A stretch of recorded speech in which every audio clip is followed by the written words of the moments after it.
Welcome back, guys. So today we're going to go over my 5 strategies to kick procrastination's butt once and for all so you can reclaim your time and become more productive than everyone else around you. And stay to the very end because strategy number 5 truly changed my life forever. Let's get right into it. So strategy number 1 is called the time traveler technique. The next time you catch yourself procrastinating, I want you to run this 4-step protocol. Step 1 is to project yourself into the future and visualize that emotional state of how you'll feel if you don't complete this task. Step 2 is to use this negative emotion, whether it's guilt or people upset at you or you not following through on your promise. Use this to charge and fuel your motivation for why you want to do your task. Step 3 is to then imagine the positive feelings, how you will be when you complete this task.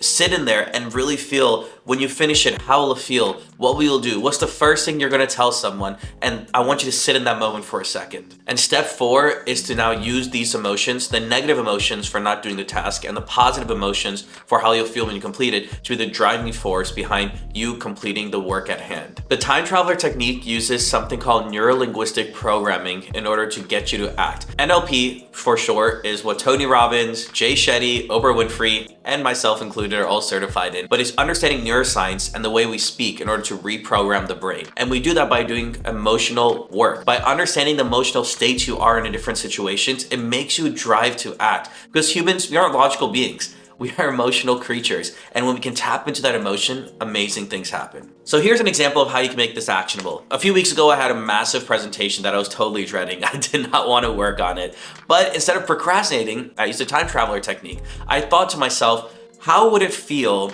if I just totally screw up? I wait till the last day and I'm working overnight, past midnight, drinking 6 coffees to get this done. How would I feel? And I sat there and I was like, I feel guilty. I feel embarrassed. I feel like I let myself down. And I'm also not gonna crush it at my presentation because I'm basically putting everything together last minute. And then I thought, what would it feel like if I just totally get this done way ahead of time? And I felt that energy, that confidence, that vibrance, that lightheartedness, like the monkey was off my back. I even felt excited because I was like, maybe I can even hang out with my friends that weekend because I could get this done way ahead of time. So it was sitting in those 2 emotions and that feeling of embarrassment and guilt that drove me to act. And then on presentation day, I totally crushed it. And I still spent that weekend with my friends. So I was way ahead of schedule and way ahead of time, and it made me feel so much better about myself. And it's that self-confidence I build by saying I'm gonna do something, do it anyway, that helps you beat procrastination in the long run. But this strategy right here works wonders because it really gets into the deep-rooted consciousness to force you to act by realizing the emotional drive, which is carrying. Because let's be honest, no one procrastinates because of the task itself. It's an emotional thing. You've never seen a kid procrastinate eating candy or procrastinate doing, playing video games. It's just not how it works. So you want to understand the emotional relationship you have to something and find a way to trick yourself, which is what the time traveler technique does, to doing the work anyway, even if you don't feel like it. Strategy 2 is called the 2-minute rule. This is a rule that I heard a lot of entrepreneurs, in particular Elon Musk and Jeff Bezos, use to stop procrastinating. Because, hey, we're all human. Procrastination gets for the best of us, but it's about those who can destroy it and move forward while others stay behind, right? And that's what I want for you. So the 2-minute rule means anything that takes less than 2 minutes to do it immediately. Don't delay. Whatever you're doing, stop right there and get that done if it takes less than 2 minutes. What this rule does is it stops that paralysis of inaction, and it prevents all these small little tasks to pile up over time, which take up mental space in the back of your head and cause stress for no reason when they only took 2 minutes in the first place. Maybe it's sending that email or just taking out the trash or doing laundry, whatever that is. If it takes less than 2 minutes, just pick up the phone, text that person, do it right away. It's not worth the mental energy to keep thinking about it. So I find myself using the 2-second rule the most often when it comes to cleaning my desk because I'm someone who always has sticky notes everywhere, open books, printed sheets of paper. I always have a messy desk, but I've noticed whenever my desk is very clean, it helps me be very organized, productive. Like they say, a clean desk is a clean mind. So I was like, how do I make sure my desk is clean at all times? So I started following the 2-second rule where at the end of every single day, I spend just 2 minutes moving things up and picking them up and organizing them. And in the beginning, I know it's a lot of stress. There's a lot of activation energy almost to get it done. But by having the 2-second rule, it gives me just a small buffer it's only gonna be 2 minutes, right? You brush your teeth for 2 minutes, you can clean for 2 minutes. And you'll be surprised, it takes less than a minute sometimes for me to clean my desk. But it's that mental stress and energy that keeps piling up day after day after day when I have a dirty desk. But by just having that 2 minutes at the end of every single day, and I call it shutdown complete, clean my desk, it's turbocharged my productivity. It seriously has. So find places in your life that you have these 2-minute tasks piling up and start working towards them immediately. Strategy 3 is called structured procrastination, and I got this idea from John Perry's book, The Art of Procrastinating, which it's pretty much a masterclass in how to not procrastinate anymore. But this is one of his core principles and ideas, and it really changed everything for me. So this is less of a strategy, but more of a daily routine, and it takes daily consistent practice to really make this ingrained into your life so you never procrastinate it again. But there's 3 steps that you want to start your every single morning off of. Step 1 is every morning before I start my day, even before I open my laptop or anything, I create a list of all the tasks I need to get done.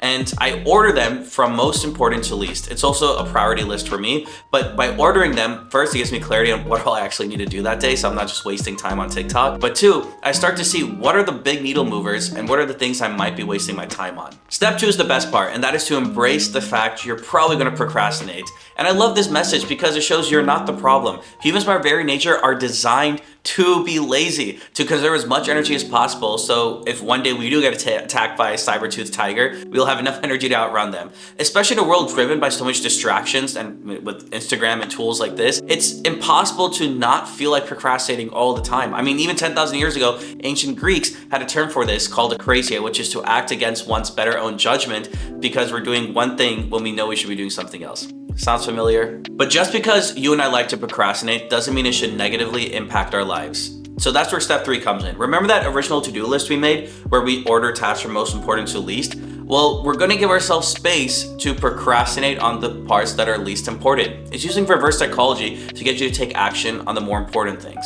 You may not realize it, but there's really just 1 or 2 things that we need to get done every single day in order to push ourselves forward and be successful. But we get bogged down by 100 other to-do tasks that we don't even need to really get done. So by isolating those 1 or 2 things you need to get done and doing those and moving forward and taking momentum in that direction, you're going way past everyone else who's busy with the small leverage tasks that they're just doing day in and day out, but they're not really getting the most important things done. It's called eating the frog, taking the big rocks. There's so many other terms for it and other strategies, but the way structured procrastination works, I like it because it lets you procrastinate. Your mind is getting it out of your system, but you're still taking action on the things that matter. Strategy 4 is to reframe your rewards. Remember how we talked about earlier that if you're procrastinating on something, it's usually not the task itself, but the underlying emotion behind it. For example, a kid never procrastinates playing video games because it's fun for them. So there's another step we can take this, which is understanding the reward mechanism in place that makes us want to do something by getting that dopamine hit. Let me give you an example. You're never gonna procrastinate eating chocolate because you like chocolate in itself because it's a reward. And us humans are designed to seek out rewards in order to do something. We seek out what's pleasurable and avoid what's painful and really tough and cumbersome. That's just the way humans are designed. So by working with biology and our nature, we can start taking steps toward beating procrastination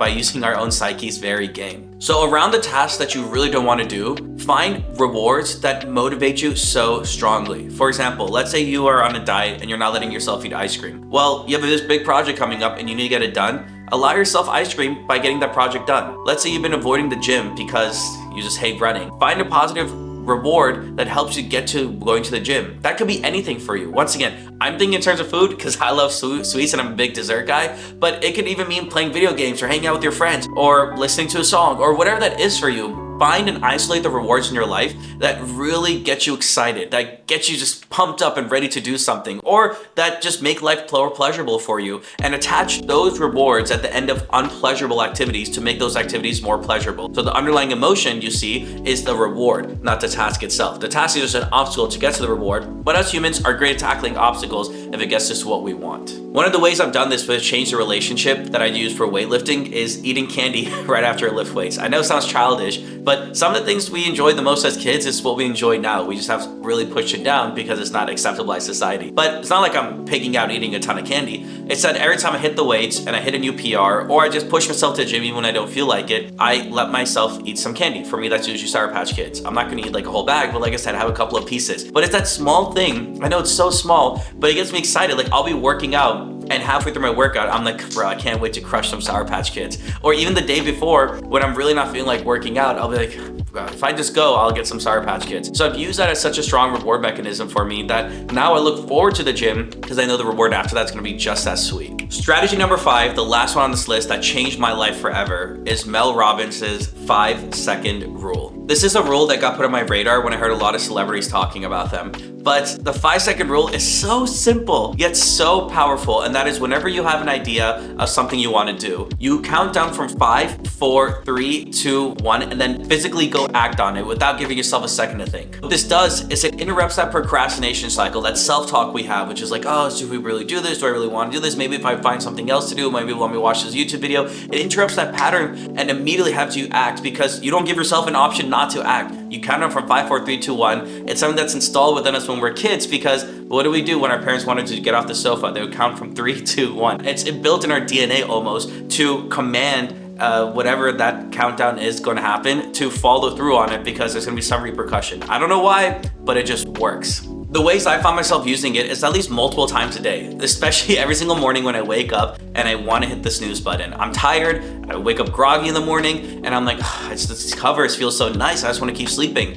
And then I'm like, no, Sid, I gotta get out of this bed. And I count 5, 4, 3, 2, and I pull my covers and I get out the bed. That I do every single day. Even small other things where it's like, Sid, I don't want you to eat that extra piece of cake, or I don't want you to do this, or things I even want to do, which is filming this YouTube video. I was procrastinating it, right? So what I did was I set up my tripod and my camera and I was like, 5, 4, 3, 2, 1, hit record. And the way this changed my life forever is that I wake up every morning energized now, because I'm not hitting snooze, I'm not sleeping in, and it changed my business, because the way I started my blog was actually by using the 5-second rule. It's really tough to put yourself out there, and a lot of people have fear of failure, fear of being judged, but I want to start a blog. I had an idea. And instead of spending hours and days and months, people spend years thinking about writing a blog and don't do anything about it. I had an idea and I was like, you know what? I think I would really be a good writer. And I took 5, 4, 3, 2, boom. I went and found a domain, sidchavla.com, and I started blogging a few years ago. And of course, it's changed ever since. If you're interested in hearing more insights and thoughts, I actually do blog regularly and I have a great newsletter. I have a link down below. But this 5-second rule, man, I am telling you, bro, it sounds so simple, but it's so powerful and it takes all the guesswork away. I mean, I hate even jumping into cold plunges. It's a huge trend on social media. I can't do it, but the only way I was able to do it was by doing the 5-second rule, where it's like I'm tiptoeing, I'm like, I don't want to do it, but then I count 5, 4, 3, 2, 1, get in the cold plunge, get out, feel amazing afterwards. It's something with their psychology, NLP, to mix everything, but Mel Robbins is a genius for this idea, and it will change your life forever too. And that's it, guys. If you made it this far into the video, I want to say thank you so much. You're a real one. I appreciate you. And if you're new here, my name is Sid Chavla. I drop videos every Monday, Wednesday, Friday, and it would mean the world to me if you hit that subscribe button down below, turn on notifications bell, and just drop me one of these likes, bros. It takes 1 second of your time, but it helps me so much as a growing YouTuber on this channel. Let's help each other grow, because by giving one of these likes, more people will see this and it'll help other people stop procrastinating, which will make them more successful. So I appreciate you, your time, your energy. Let me know in the comments below what is one tip that has helped you stop procrastinating so you can help the community out. And in the meantime, I'm going to share one of my best productivity videos up here. And guys, take care, and I'll see you all later.